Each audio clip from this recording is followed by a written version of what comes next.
તો શિક્ષકોને જમવાનું પીરસવાનું કામ સોંપતા જે વિવાદ થયો હતો તેમાં સંદેશ ન્યૂઝના અહેવાલ બાદ ધારદાર તેની અસર જોવા મળી છે। શિક્ષણ મંત્રીએ તે ઓર્ડર રદ કર્યો છે અને સ્પષ્ટતા કરી છે કે જે શિક્ષકોને સ્વેચ્છાએ જવું હોય તે શાળા સમય બાદ એટલે કે શાળાના સમય પહેલા અને શાળાના સમય પછી અથવા તો રજાના સમયમાં તેઓ સ્વેચ્છાએ જઈ શકે છે, કોઈ જબરજસ્તી નથી। શિક્ષણ મંત્રીએ આ સમગ્ર મામલે શું કહ્યું તે સાંભળીએ।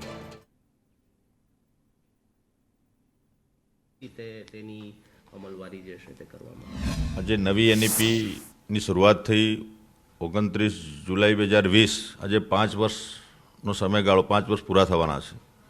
અમે એને 60 મૂલ્યાંકન સમિતિની એક રચના કરી હતી। 360 ડિગ્રી મૂલ્યાંકન થાય,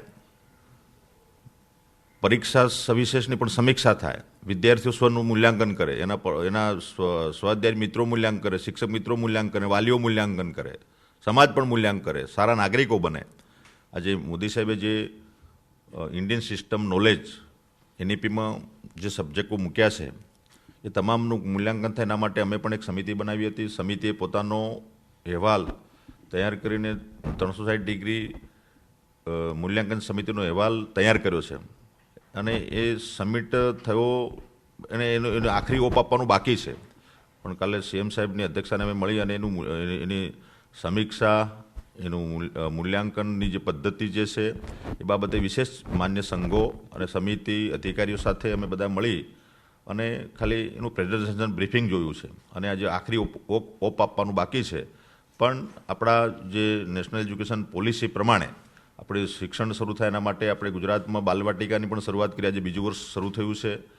ઇન્ડિયન સિસ્ટમ નોલેજના ભાગરૂપે આપણે ભગવદ્ ગીતા અને પણ આપણે અભ્યાસક્રમમાં વિદ્યાર્થીઓ ભણે ભગવદ્ ગીતાના મૂલ્યો, જ્ઞાનયોગ, ભક્તિયોગ, કર્મયોગ એ જાણે પીછાણે અને એ સારા નાગરિકો બને એ હેતુથી આપણે ઇન્ડિયન સિસ્ટમ નોલેજ, ભારતીય સંસ્કૃતિ, ભારતીય જ્ઞાન પ્રણાલીનો પણ અભ્યાસ થાય એના માટેના પ્રયત્નો પણ કર્યા છે।